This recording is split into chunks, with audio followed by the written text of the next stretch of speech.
Welcome everybody to Selling Your PMO to Internal Stakeholders. As Ken said, my name is Neil Shawnee. I run a company called Novanta. We're a leadership and sales training company. And Novanta means zeal and enthusiasm. It's a Latin word. And I guess zeal and enthusiasm is one of those things that PMs don't tend to have about salespeople. Am I right? How do we feel about salespeople in the room? Someone speak up. I can take it. Boo. A necessary evil. I like the necessary bit. I'll work on the other half. Any other thoughts about salespeople? Caution. Sorry? Caution. Mm-hmm. Sorry? Delusional. I was expecting a little abuse, but... Ambitious. Okay. Good. So we understand that there's a bit of a disconnect between sales and PM, and that's what my business, Novanta, tries to bring together, is to create more of a connection between the two areas. So today is all about giving you, people who work in PMOs, perhaps some PMs, but put your hand up if you're a proper PM in here. If you like, you manage projects. Okay. Put your hand up if you're more important than that and you work in the PMO. Okay. So there's a couple of minorities in the room here. Okay, good. So today is all about giving sales skills to project managers and to PMO people to help you to sell your PMO internally to your stakeholders. So here's what we're going to do for the next 45 minutes to an hour. We have 45 minutes approximately of the session, followed by Q&A. Do engage and be active. So I will be asking for feedback and for thoughts as we go through, so do make sure that you do those. Do use your phone. You don't very often see that in a presentation, do you? Get your phones out. But a little later on, I'll ask you to get your phone out, log into a website, and share your thoughts on that, and we'll get a bit of a word cloud hopefully going up on the screen. Be ready to learn, and strive to work differently afterwards, because I've been to lots of these events, and I know what it's like. You turn up, you have a lovely breakfast. Who enjoyed breakfast? Yeah? Anyone miss breakfast? Oof. So you come up, some of you have a nice breakfast. And then you attend some sessions and you sit there thinking, oh, that was interesting. And then you go back to the office and you work in exactly the same way as you did before. So do take something from this, and we'll have a think about what you can take from it a little later on. And go back and try something new when you get back to the office. Don't make this a day of interesting talks. Make this the whole day something where you learn something different for your job. So take action. Take action on what you learn. I'll give you some thoughts on how to do that when you get back to the office. Who would say they are inexperienced in the idea of selling in the room? Put your hand up. Who would say they're quite comfortable with it? Okay, and who would rather be stood here at the front instead of me? Who's the expert salesperson in the room? Put your hand up. Okay, well maybe there are a couple of embarrassed people too nervous to put their hand up, but depending on who you are, you'll get different things to take away from this. So if you're completely new to the idea of selling, see this as an opportunity to get some possibilities and some clarity about what it is and how it can be used, how sales skills can be used to promote your PMO internally. If you would consider yourself already intermediate at promoting the benefits of something, then see today as an opportunity to get some structure and some focus on some key areas to take your performance up to the next level. And if you were too embarrassed to put your hand up and you're already advanced at this, hopefully this will give some validation of what you already do, and perhaps some new ideas about how to promote your PMO individually in your organizations. So some different things that you might take away. And here's our plan. Here's our plan for the next 45 minutes or so. We'll talk about the PMO problem. What is the problem with the PMO? How can we then begin to think about dealing with it? We'll move on to why it can be hard to convince stakeholders, because some stakeholders are easier to convince than others, depending on who we are. So we'll look at some of the challenges of convincing stakeholders. And then we'll look at 3 key sales lessons. So you're getting a 3-day training course packed into, I guess, about 25 minutes by the time we reach there. We'll talk about benefits. We'll talk about how to sell the benefits of what you do. We'll talk about the different languages that stakeholders speak within an organization. And within those languages, we'll talk about how they all have different accents, which makes understanding each other more and more challenging. And I've got a bonus for you at the end, the NPSI test. I'll tell you more about that later on. And again, we'll finish off with some actions that I would like you to try and take when you get back to the office. So that's our plan. Typical salesperson, not very good at sticking to time, so throw something at me if we get too late, but that's what we're aiming for. And you can learn from this session in 2 ways. You can learn the content You can find it valuable. You can use it to increase your performance in a generic way, but also think about the context. I'm coming from a background, although I've worked in PM for a long time, I'm coming from a background that's very different to yours. So think about what I do and think about how you would do things differently in your organizations, depending on who you are, based on who your stakeholders are, and so on. So think about those different aspects and think about what you would do in your situation. So who am I? As I said, I'm a director of Novanta, Sales Leadership and Communication Skills, and we specialize in bringing delivery and sales teams together, running joint training programs where people can learn from each other and we get greater understanding and much more joined up thinking within the organization. I've got 15 years experience working in project management, 20 years experience in sales and 10 years in training. And put your hand up if you're thinking, gosh, Neil, you're too young to have 45 years experience. That some of those do, oh, thank you. Some of those do overlap just a little. Put your hand up if you're thinking, gosh, Neil, you're too young to even have 20 years experience. Well, silence. Well, what? Oh, thank you. Lady at the back, thank you very much. So, good. So that's a little bit about me. And I specialize in trying to do what I teach. So if you were to see me working as a consultant, hopefully you would see me walking the talk. And I would like you to do that too. I'd like you to go back to the offices, take the theory, and actually use it in practice when you get back to the office. So as organizations consider the success or lack of success of their projects, individuals within the organization get together and begin to solve the problem. And often it's here that the idea of a PMO gets born. Put your hand up if you have a fully functioning PMO in your organization. Okay, put your hand up if you are part way there. Put your hand up if you don't have one, but it's something you're considering at the moment. Okay, so a real mixture. So you'll be at different stages on that. And early on, there tends to be quite good buy-in from stakeholders. I want a PMO, it's going to do this, it's going to be great. And then the stakeholders say, yeah, great. But then once the costs become apparent, once the effort becomes apparent, perhaps if the results don't come quickly enough, people can quite quickly go cold on the idea. So here are some sobering statistics for you. 50% of PMOs close within 3 years. That's PMOs which have been set up and started operating, but they don't continue.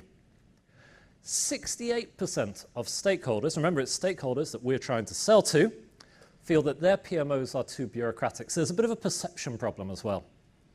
But 97% of organizations believe that PM is critical to business success. So there's a bit of a mismatch there, isn't it? Organizations think that PM is important, but stakeholders feel that PMOs are too bureaucratic, and then 50% of them close within 3 years. But my thoughts are that PMOs are valuable. Why are PMOs valuable? Someone tell me why your PMO is valuable. I'm your stakeholder. Ooh. Save time and money. Good. So PMOs save time and money. Give me another reason why a PMO is valuable. Yeah. Okay, they ensure quality. What else? Help to run the business and change the business. And we're all going through change, aren't they? So one more. Offer transparency. They offer consistency too, don't they? Because we've got different PMs working in the organization. And what I would like to have is some consistency about the way projects are managed. So PMOs are valuable. They need ongoing executive support. As I said, we can get that executive support early on, but can I keep the momentum? Can I help people to really see that my PMO is adding value to my organization? And we need to constantly sell the benefits. It's all very well getting agreement to do it once because we tell them that it's going to give us consistency, transparency, we're going to save time and money. But can we constantly sell those benefits so that the PMO keeps operating, keeps getting the investment it needs, and has the status within the organization that allows it to fully function? I'd just like to say a little bit about what drives me and why I wanted to speak at this event. I 15 years working in PM for a project management training company, 20 years working in sales, and I've seen both sides of it. I train salespeople who are constantly frustrated by PMs and PMOs because things don't get delivered as quickly as they would like them to. I train PMs who are constantly frustrated by salespeople. What do salespeople do that annoys you? Oversell. Yeah, go and sell something with this much delivery time scale where it's this big. So yeah, I get it why you don't like salespeople. I think out of those comments earlier, we had one person, didn't we, who said it was something good. It came from somewhere over here, I think. So I get it why PMs and sales have a difficult relationship, but I also get it how if we can get everyone rowing in the same direction, if I can have salespeople selling realistic things, and then PMs to have the communication skills to continue that sell, can keep the momentum with the client, then I get at how that can help the benefits of the business to be seen by customers as well. So that's what drives me, is bringing these two groups together from different parts of the organization. So why is it so hard to convince stakeholders? Because they don't understand the benefits. True? Is that their fault? Sorry, was that a yes or a no? Put your hand up if you think that's the stakeholder's fault. Oh, none of us. Oh, one. Okay. Whose fault is it? A mixture? Okay. Mixture of what? Well, I think you referred to it a little bit when you said about the communication between them. Sometimes it's the stakeholders that maybe don't get the information they need, or they don't see the changes that are being put in place because it's put to them, but then should they make their own efforts to kind of, I guess, understand that? Okay. Question from the lady at the front here. Should the stakeholders make their own effort to understand the benefits? Yes or no? Hands up for yes? Hands up for no? Some of them should, depending on perhaps their responsibilities. But it's also the stakeholders understanding the purpose of the PMO. What is the PMO there to do? What is their remit? And whether the PMO can actually support them in what they need to do within their projects. They have to understand the meaning of PMO to start off with. Okay, so let me repeat that to the room. So lady at the front here, sorry, what's your name? Let's use real names. Monique. Monique at the front said that stakeholders need to understand the benefits that the PMO brings in order to do it. So whose responsibility is it to make sure they understand the benefits? Ours. It's ours. It's ours. I have a rule that goes through pretty much all the training I do, which is if I communicate something to you and you don't understand me, it is entirely my responsibility. And there's a reason for that rule.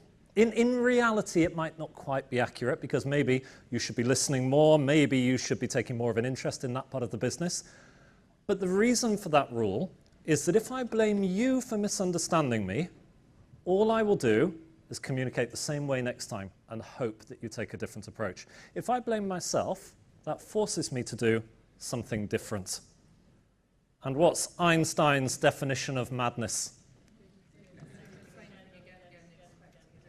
Doing the same thing again and again and expecting different results. So I'm going to say the problem is not that they don't understand the benefits. The problem is that I communicate poorly. So I need to communicate better so that people do understand me. Problem 2. Stakeholders all speak different languages. And I don't mean real languages. Of course, we'll explore languages a little later on, although certainly none of them seem to speak English as far as I'm concerned. But then they're not speaking the same language that I am, or some of them might be. But they're all speaking different languages. So I need to make sure that I'm speaking in a language that each person can understand on an individual level. And problem 3, even if they do speak English, they're speaking in a different accent to us. So they might not be speaking the same version of English, or Dutch, or French, or wherever you happen to be from today, that I am. So I need to tweak all these things about my delivery of the benefits to make sure that whatever language my stakeholder speaks, whatever accent my stakeholder speaks, they understand those benefits from me.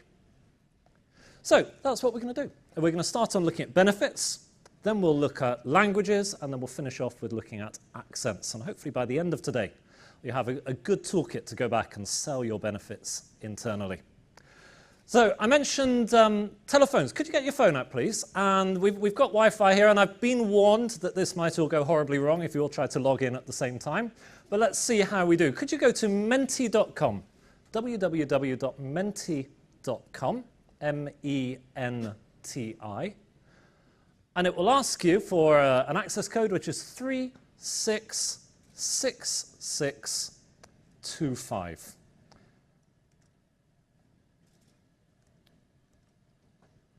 And I have a question for you, and you're allowed 3 answers each.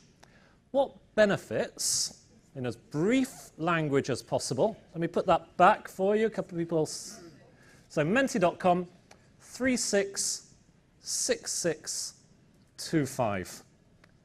And it's also at the top of your screens here. You've got 3 answers that you can give me. Be as brief as possible, single or perhaps double words if you can. What benefits does a PMO bring? Type them in. And what we should begin to see, it works, is a word cloud. I'm going to give you another minute to do this.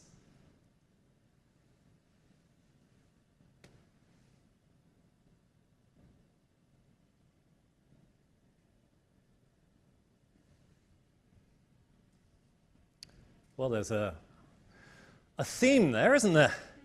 Consistency. As I said earlier, we've got different PMs in the organization, and I want people to be working in the same way. If I'm a stakeholder and I want to project manage, shouldn't matter who manages that project. I should get the same results, I should get the same level of documentation, and so on. Wow, that is one big word. That is one big word. Now, I have neither the eyesight nor the time to debrief the whole thing with you, but let's just look at a couple of these. So consistency is the biggest benefit it brings. I have a question for you. So what? So what? I'm your stakeholder. You say, this will make us consistent. And I say to you, yeah, why? So what? It's doing things in the right way. Okay. In a proper way, so that you don't have a mishmash of templates, processes, procedures. It goes back to what you were saying previously about the language. There's a consistency in the language, and no matter, I'm back again. I need to shut up. Go on, go on. Use the microphone. It's about the processes, the procedures, the templates that are used across an organisation. It's what industry standards have said that we should be using and bespoken those accordingly. It's about the language as well that you shared in the previous slides. Okay. Making sure that our stakeholders understand that language. Okay, good. So everyone get that? So it's about consistency, it's about templates, it's about language that we use within the organisation. I have a question for you. So what? So what? Consistency doesn't necessarily mean the right standard. Okay, so we've got it's more efficient over here. Consistency doesn't necessarily mean the right standard. Lady here. If things are consistent, people stop worrying about the process and can focus more on the content. Okay, if things are consistent, people stop worrying about the process and focus more on the content, because I can have comfort that the process is going to run itself. Gentleman at the back there. Yeah, so doesn't consistency mean that customers get the same experience? Okay, so consistency means that customers get the same experience. I'm going to push you one more time on that. Customers get the same experience. So what? Transparency. So what? Well, customers keep coming back. Ah, So successful because you've got the same experience. okay, good. So if I push it far enough, it's customers keep coming back. Money. Gentleman over there. Consistency doesn't necessarily mean value. Consistency can mean consistent poor. That is a very true point as well.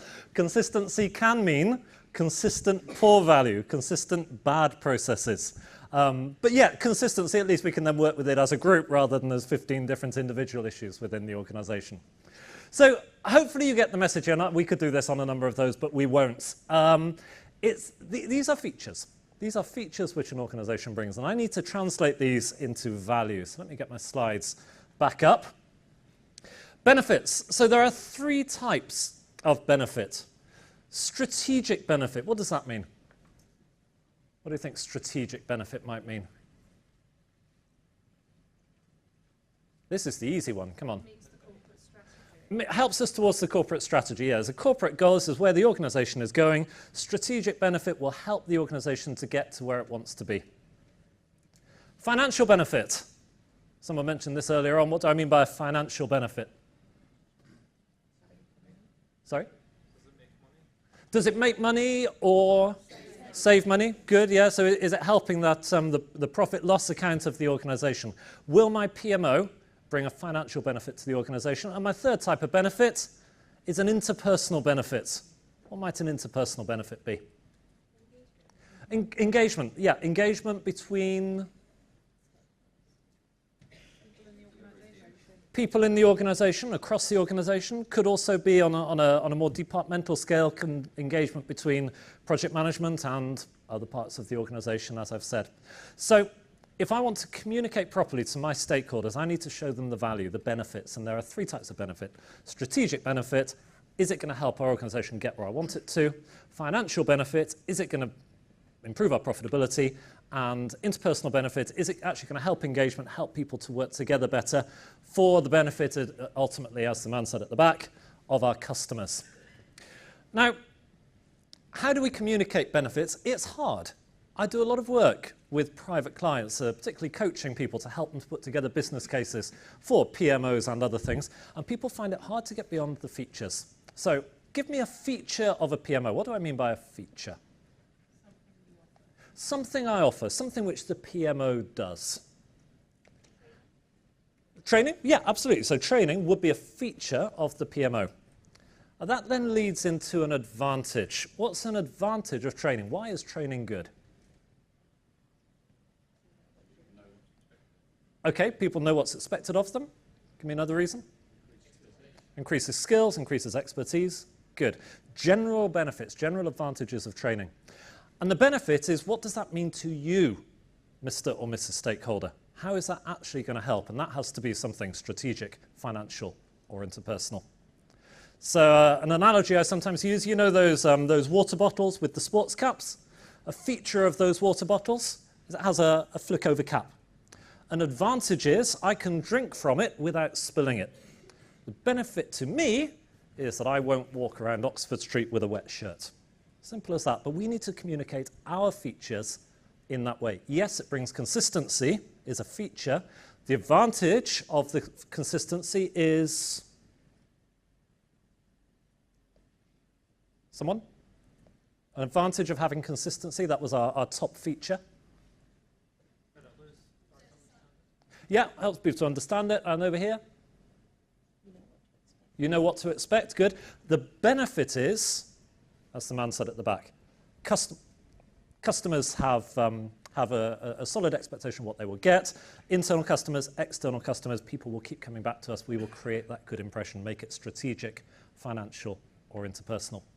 And the problems with selling our PMO is we get so bogged down on the features. We get so bogged down on this is what my PMO does, this is what my PMO does, without thinking, what is my PMO going to bring you? Which moves us on to the next point. Languages. Let's have a show of hands in the room. Who's got English as their first language? Hands up. What's the next best one? I've seen a few Dutch people. Who's got Dutch? Oh, you didn't turn up, sir. Okay. French? French? German? Okay, what else we got? Give me an unusual one. Spanish? Polish? Portuguese? Swedish? Okay. Okay, sign language. Who was that? Okay, okay, and that was yeah, a good spread of languages we have in the room. And of course, I don't really mean real languages, but I will say that stakeholders speak 4 different languages depending on who they are. They speak strategic language. What do you think that means? What's the language of a strategic stakeholder? Buzzwords, good. High level. Strategic stakeholders, they've got the language of expansion, contraction, direction, mergers and acquisitions, growth. They might be speaking financial language. What's the language of a financial stakeholder? Yep, P&L, ROI, various other TLAs, 3-letter acronyms. What do I mean by a user stakeholder? What's a user stakeholder's language going to be about? Experience, yeah, user experience. Is this going to make my job harder? Is this going to make my job easier? Is it going to affect the way I work on a day-to-day basis? And although these might be the people using my product, there's some manager at the top who is the senior stakeholder who cares about this. And the 4th language is the compliance stakeholder. And the compliance stakeholder is that person who checks that the project or the PMO ticks all the boxes it needs to. Does it follow our company rules? Does it have the right broadcasting across the organization by HR and that kind of thing. So these languages are all different. There's no point going to a strategic stakeholder who's thinking about company growth and telling her this is going to make so-and-so's job easier, because they're not speaking that language. It's like going and speaking French to a German. I need to be speaking the language of the strategic stakeholder, showing how it's going to make people, make the company expand, achieve its strategic goals. I need to be speaking the language of the financial stakeholder, talking about profit and loss. For the user, I don't need to be telling them how it's going to help achieve the strategy. I need to be telling them how it's going to make your job easier. And for compliance, I need to make sure that we are compliant. We're ticking all the boxes that we need to. So, give me a benefit of a PMO for each of these stakeholder types. How does a PMO benefit a strategic stakeholder? Okay, strategy realization and portfolio management. Good. How does it help a financial stakeholder? What's the benefit of the PMO to somebody who is interested in the financial health of the organization? Cost control. And I heard something over here. Visibility of value return on investment. Good. Visibility of value return on investment of the investment we're making into the PMO. What about a user stakeholder? Perhaps, in this case, a project manager, perhaps? What value does it bring to a user stakeholder? Gain knowledge. Gain knowledge, good. And that means that I can...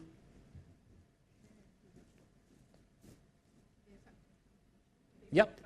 Be more effective. Yep. Do my job better. Look better in front of my boss. All these kinds of things is going to be the language that means my job is easier to do and I'm a more effective project manager. And compliance, these compliance stakeholders. What's a benefit for them? That I'm doing it right. Visibility, consistency, accountability, all those, what was the other one we used just now? Transparency. All these kinds of things. So we're thinking about the benefits of a PMO from our point of view. And I met somebody earlier who works in a PMO, worked in a PMO on his own for the last 2.5 years. He, I'm sure, has benefits that he thinks the PMO brings. But if I'm not communicating it in those 4 languages, then that's not helping me to communicate the benefits and to really get people to buy in. Any thoughts on languages? Any questions before we move on? Okay, because after languages, doesn't matter what language I speak, do I have the right accent? And I can speak many different versions of the same language, but the way I say things are not necessarily understood in the same way. So I'm going to share with you some pretty old research. It's not exactly cutting edge. It was started off in about 350 BC by the Greek philosopher Hippocrates, who did a lot of work on communication styles and personality types. And he made observations that there are, in general, 4 types of people in the world. And we're all a blend of those 4 types. And he identified these types, and we'll go through them in a second. And he talked about how they like to be communicated to, how they're motivated, and so on. He got that bit very accurate, made some really good observations. He also had his opinions on why we are the way we are. And he put that down to having too much blood in your body, too much fire in your body, too much water in your body, and too much bile in your body. So he got those things a little wrong. And for many reasons, that being one of them, his research kind of bombed. Dropped out of use for about 1800, 1900, 2000 years, something like that. Until it was picked up early 20th century by some of these early psychologists, people like Freud, Immanuel Kant, Elias Porter, Carl Jung, who picked up Hippocrates' observations and turned them into something more modern. And this is what I would say most, or certainly many, personality tests today are based on. Who's ever taken a personality assessment? Put your hand up. What have you taken? Myers-Briggs. Keep your hand up for Myers-Briggs. Who's taken Strength Deployment Inventory, SDI? Yeah, a few of you. Anyone taken Insights, DISC? Mostly, with the exception, I suppose, of Myers-Briggs, which is slightly more in-depth, although still loosely based on Hippocrates' research, all based on the same thing. And of course, what that tells me, put your hand up if you've never taken one, by the way. Okay, so a few people in the room never taken one either. What it tells me is that there are different people in the world, and we communicate differently. And I need to make sure that the way I work is going to tie in with what my stakeholder is looking for. So, let's have a quick summary. In Novanta, we have our own take on Hippocrates' research, and we put them on 2 axes. Up the left-hand side, we have assertiveness. How assertive is somebody.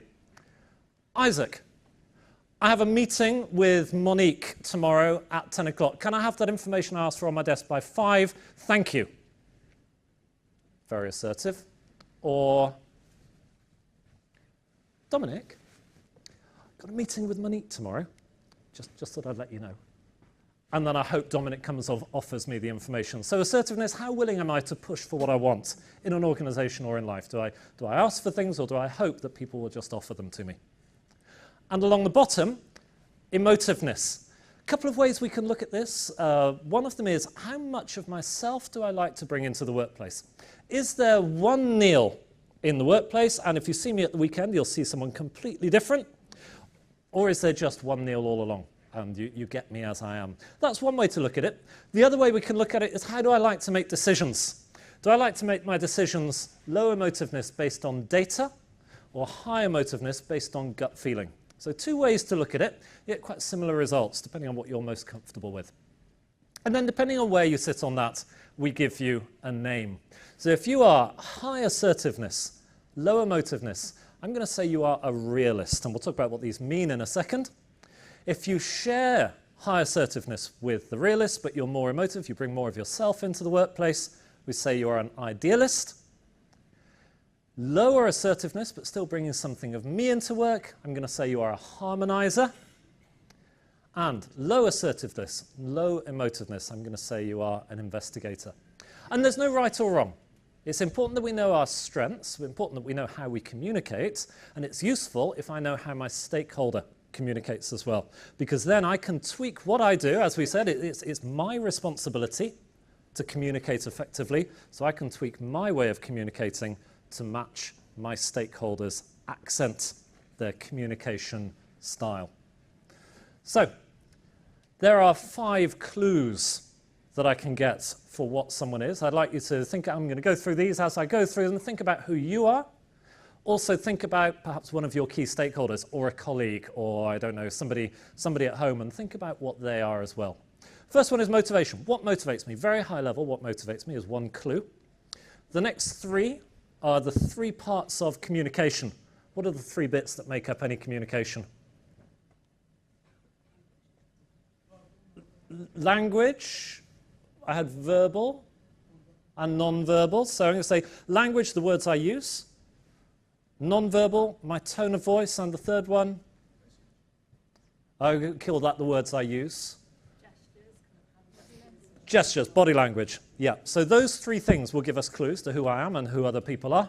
Body language, the words I use, and tone of voice. And the last thing is, what's my preferred environment? How do I like to set things up in my workplace, in my life? So let's go through those 5 for each type. As I said, as I do this, we'll go through quite quickly. Think about who you are and think about someone you work with, and can you spot the type in those? And I would say about 70% of us have a dominant style. About 30% of us, you might be thinking, well, I'm a bit of that and a bit of that. That's fine, that's fine. It just means you're a blend, you're more flexible. So if I'm a realist, I'm motivated by achieving something. I'm motivated by achieving a goal and moving obstacles out the way in order to achieve that goal. Not so bothered about how I get there. You know, if there are a few casualties along the way, I'll pick those up afterwards, or better still, get someone else to pick those up afterwards for me. Let's focus on achieving something and moving the business forward. The type of body language you'll get from a realist. If you meet a realist for the first time, you will probably get a firm, but perhaps quite brief handshake, and very good eye contact. And if you're a realist too, then you'll be completely comfortable like that, and it will feel like a normal communication. But if Justina, who appears not to be a realist because you're already giggling and saying, Neil, please look away in your head, that will begin to feel odd. So realist, that high assertiveness means really good eye contact, really strong hand gestures, really firm handshake, and so on. The type of words a realist might use, lots of verbs, lots of action words. Do this, achieve that, go there, and so on. Often delivered in a command-type manner. And tone of voice, realists tend to speak quite quickly and quite flat. I'm not going to bring loads of emotion in to cloud my message. Let's just deal with what we need to deal with and then move on to the next thing. And in terms of preferred environments, realists like to set things up around them so that they feel confident and successful. So my former sales director was definitely a realist. He had a long, thin office, and the door was back there, and he had his desk across the office here at the very back, facing outwards. So if you walked in to see him, he would watch you, have eye contact all the way down the office, and there would be one seat opposite him where Punita is, and we would be face-to-face with the desk between us. We'd have good eye contact. We could do hand gestures. Don't bother asking me how my weekend was, because really I haven't got time for that. Let's just get on and achieve something. If you looked around Steve's office, you would see charts on the wall of how successful things were going. Strangely, only when things were going well. It was a photo of himself with the company president, a photo of himself with a minor celebrity. There was a medal he won in a charity fund run. They're just things that suggest confidence. We all know someone like that, don't we? But put your hand up if you know someone like that. Okay. So, strong realist. And there's nothing wrong with that. We need realists. We need realists. We need all these types of people in an organization. Sharing that high assertiveness, but bringing more of themselves into the office, are idealists. And an idealist is motivated by being part of a team. If I'm an idealist, I like to have a good group around me, and I get my energy and my motivation from being part of a team. Really important for me to be popular. If I'm a manager and an idealist and I have to deliver bad news, particularly if it's not my bad news, I will feel bad because I will think that bad news is reflecting on me. So, idealists motivated by being part of a team. Body language you get from an idealist, you'll probably get a firm handshake, good eye contact, perhaps a warmer handshake. Good eye contact for about 3 seconds before I'm distracted by something over here and something over here. And gosh, look at the hat stand back there with all the different colours on. Isn't it lovely? Because idealists have shocking attention spans. And I can say what I want about them because I am one. Idealists, very motivated by things for a short period of time. But if you look at an idealist to-do list, if they've bothered to make one, you will probably find 40 things on there, each of them 5% complete. I can see the man in the orange T-shirt. I mean, the shirt colour tells me what you are, sir, but I can see you chuckling away because I'm describing you, aren't I? Yeah. We struggle with things like that. We struggle with the follow-through. So, body language, what do we want? Words. The words an idealist might use. It's all about me. It's all about standing at the front and getting everyone to look at me and being popular. So my words will be dramatic. I use lots of adjectives to tell you how things are. It's going to be amazing. It's going to be terrible. It was so red. And so on. Everything is a story. My tone of voice tend to speak quite quickly, a bit like a realist does. But as an idealist, I'll bring lots of emotion into it too. So I use high notes and low notes, loudly, quietly, in order to communicate the drama behind my message as well. Idealists very good at using pauses. And then forgetting what they were about, for dramatic effect. And my preferred environment, if I'm an idealist, I can't see anything in this room that looks messy enough. But you know what it's like, well, gentleman at the back does, certainly. You start something, you put it down. You start the next thing, you put it down. You end up with chaos on your desk. And then Sean comes over and says, Neil, can I have that something or other? Yeah, okay. I'll bring it to your desk in about 15 minutes. And then I'm there trying to find it. So that's idealist. We live in chaos. We're not necessarily comfortable with it, but it just sort of happens. Who knows an idealist? Okay. Sharing, the emotiveness, but lower assertiveness is the harmonizer. And harmonizers are motivated not by being part of a team, but having a comfortable team around them. If I'm a harmonizer, I want you to be happy. I want you to be happy. I want you to be happy because it's not about me, it's about you. Body language for a harmonizer. Tends to move more slowly. You'll get a handshake, it will be a softer handshake. You get good eye contact with a harmonizer, but only briefly, because it's important that we connect, because we're people after all, but then I would rather look away. I'd rather look away. I don't want that constant eye contact as we're speaking. So rather than Steve with his face-to-face setup with somebody, if I was having a meeting with, can't see your badge.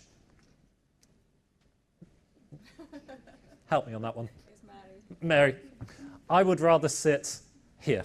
Maybe on a 45-degree angle. We can look for each other for agreement, but then I'll look away. I'll certainly move away from that speaker as I've got my microphone on. I'll look away, and I'd rather get my focus from somewhere else in the room. Words that a harmonizer might use. Remember, it's not about me, it's about you, so be very inclusive language. Lots of let's, shall we, could we. I would never ask you to do something that I wouldn't be prepared to do myself. And tone of voice, I'll speak more softly, more gently. Harmonizer is very good at using pauses too. What do you think as a harmonizer I might be doing as a pause? Two things, yeah. One of them is reflecting. What else? Observing the reaction in the other person. The harmonizer is very emotionally aware.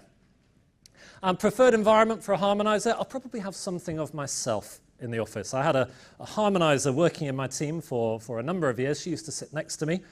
She came from Hong Kong, and it was her first job after leaving university, and she'd grown up in Hong Kong. And she had this odd habit. She came in every day, and she would put a handbag on the desk, and she'd reach into her handbag, and she'd take out, not a packet of biscuits, an external hard drive. This is before the days of smartphones, like a proper external hard drive. She'd put it on her desk, put her handbag on the floor, and get on with her work. End of the day, handbag back on the desk, hard drive back in the bag, and off she'd go. And I let this behavior go for about 3 weeks before curiosity really got the better of me. And I plucked up the courage to say, Kelly, yes, said Kelly, what's with the hard drive? And she looked at me like it was from another planet. She said, well, it's all my photos. Because she was from a different country, she was in her first job after leaving uni. If she was in a break and somebody said to her, Kelly, what's it like when you're from? She would go and get a hard drive, plug it into a laptop and say, well, this is my family, and this is my dog, and this is the mountain behind my house. Really important, kind of extreme, true story, really important for harmonizers to bring something into the office. You need to know me, not just what I do. Last but not least, investigators. Motivated a little bit like realists by achievement. But unlike a realist, it's not how quickly I can do it. It's not how quickly I can do it. It's how well I do it. So for an investigator, quality is very important. Investigators make very good project managers, very good at seeing the goal, breaking that goal down into steps, and then working through those steps to achieve something. Very good under pressure. When there's a crisis kicking off, the realist is there barking orders around, the idealist is panicking, the harmonizer's crying in the corner, and the investigator is sat there quietly observing what's going on, formulating a plan, and then stepping in and saying, okay, now let's deal with it. Body language from investigator, a little bit like the realist. I'm not going to give much away, but I'll do things more gently and more slowly than a realist because I'm lower assertiveness. The type of words I would use. As an investigator, I might not say a lot unless it's important because I don't want to cloud an issue with things which are irrelevant. But where it's something I know a lot about and it's important to the project, I will give you lots of detail to make sure that you understand me in the way I want to be understood. What have we got next? Tone of voice. Quite flat, a bit like a realist, but slower because quality is important. I want processing time before I go and say the wrong thing. I need thinking time. Preferred environments. I had an investigator in my sales team for a long time as well. At the end of every single day, I thought she'd left the company because her desk was completely clear, a pen on one side and the keyboard pushed neatly towards the back. Because if I'm supposed to do a good quality job, I can't do that in chaos. And as the idealist next to her, she'd come in the morning and sort of gradually move my thrown paper back over the joint. We all know those people too, don't we? Good. So we all know people like this. Talk to me though. What does it mean for communication? We have got a little bit of time, so I would like you to turn to a couple of people next to you, and I'm going to divide the room. Down the middle is an obvious divide, and divided by the fire escape sign, just there. If you are in front or behind, that will be a divide as well. Realists, idealists, harmonizers, investigators. Get into small groups, talk to the person next to you or a couple of people next to you, and I would like you to tell me, please, a couple of things. I have some questions for you. Could you please tell me, how does this person want to be communicated to? And what should I be doing in my message to make it get through in the right way? Okay, so how does that person want to be communicated to? What should I be doing in my message to get it through in the right way? How much detail should I be using? How much humor should I be bringing in, for example? How much strategic alignment might these people want to see? Give you 3 minutes, and then ask for a few thoughts. So, what did I say? Realists, idealists, harmonizers, investigators. Go.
Okay, one more minute, one more minute. How much detail, how formal should I be? Maybe some tips.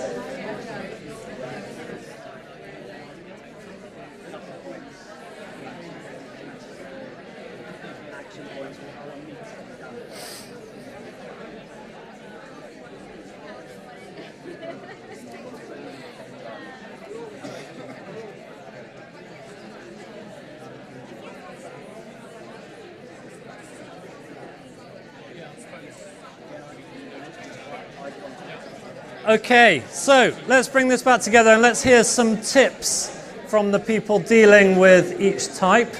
Maybe you had your own type, maybe you're thinking in someone else's shoes, that's fine. Let's start with the realists because they do like to, oh, I've got some echo. Let's start with the realists because they do like to go first. If I'm communicating with a realist, how much detail should I be using? Give me some tips for communicating to a stakeholder who is a realist. Keep it short, good. Straight to the points. Good. What else? Bullet points. Bullet points. Yeah, don't give me paragraphs. Or if you're going to sit down with me, don't begin the conversation with, well, it all started, because you will be finished before you've started. Good. Bullet points. Don't take anything personal if they're think they're too direct at you. Good point. Yeah, they might be quite blunt back at me. Don't take it too personally. Idealists. Give me some tips for communicating to an idealist. Really brief. I missed that, sorry. Really brief communication. Really brief. Yeah, a bit like the realist. Don't make it too long, particularly if it's written, because I do not have the concentration span. Any other tips for communicating to an idealist? Sorry? Make it personal, yeah. Show me what's in it for me, because it's all about me, really, and whatever you've come to tell me is about me. Good. Harmonizers. Nice people at the back. How do I communicate to a harmonizer? Good.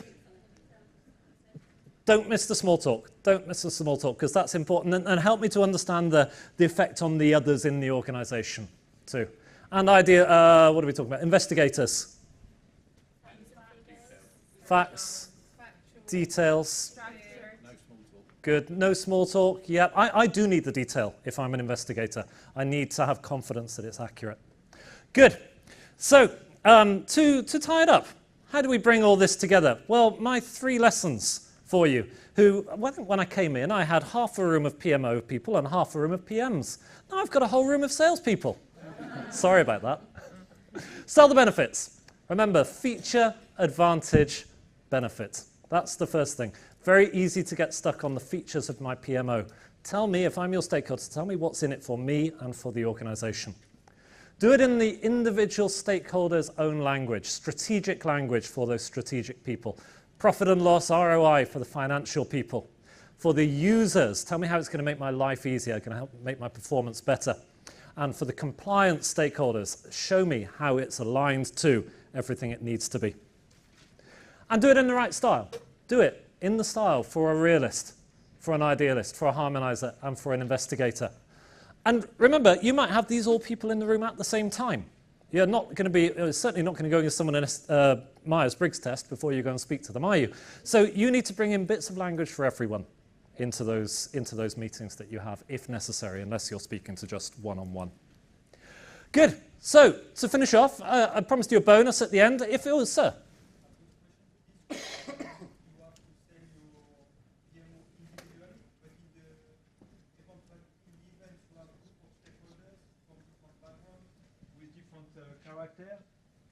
It adds a lot of complexity to achieve your mission. So how would you do if you have one unique opportunity to sell the PMO in a group of people, one from legal, one from growth hacking, and with different behavior? Okay, good question. Good question. Couple of things there. One thing to think about is I need to bring it in for everyone. I also probably need to identify who is my most powerful stakeholder. So the message was, how do I sell it to a mixed group? Think about who's the one with the ultimate power. It's probably the strategic stakeholder. Could be the financial one as well. Make sure the heart of my message is for that person, but make sure I'm bringing something in for everyone. But as I'm doing that, I might be addressing different people in the room. So I won't be telling the CEO, how it's going to make someone's job easier. I'll be bringing different bits for different people in my message, and it requires some planning. As I said, I do a lot of work with private clients trying to build business cases, and we're bringing that in different areas for different people into the same message.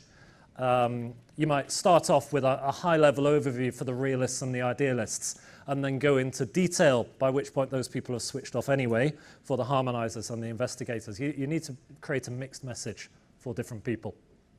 So if you're wondering who you are from those personality styles, we have a test. It's called the Novanta Personality Style Instrument. Take a note of the web page. I've got an access code which will give you a free test, PMO 2018, and you can use that access code as many times as you want. So you can do one yourself. It's great for teamwork as well. If you want to give the test to people in your team to take it, you'll then get a report back, or each person will get their report back to then share if they want to. Going to help you to think about teamwork. If you want to send that to your CEO or the person in charge of your budget, make up a good reason why you want them to take it before you go and see them about your PMO, then you use that code as many times as you like within your organizations to understand who people are. So. Just how long will it be available for? A couple of months, yeah. Until I take it down, which as an idealist means I'll probably forget. And one more bonus for you. Get on LinkedIn. I'm there. I'm Neil Shawnee. There's 2 of us on LinkedIn. I'm not the anaesthetist from Australia. I would like, as I said, I want you to take something away from here. I want you to do something with this information when you get back to the office. So go share your top action from this session. Tag me. First 5 people to do so, that's me by the way, first 5 people to do so will get a complimentary 1-hour online coaching session through Skype or WebEx or something to help you to develop your messaging for your stakeholders to sell your PMOs. And even if you're not one of the first 5, connect with me anyway. I'd be interested to see what happens. Thank you. Thank you very much, everybody.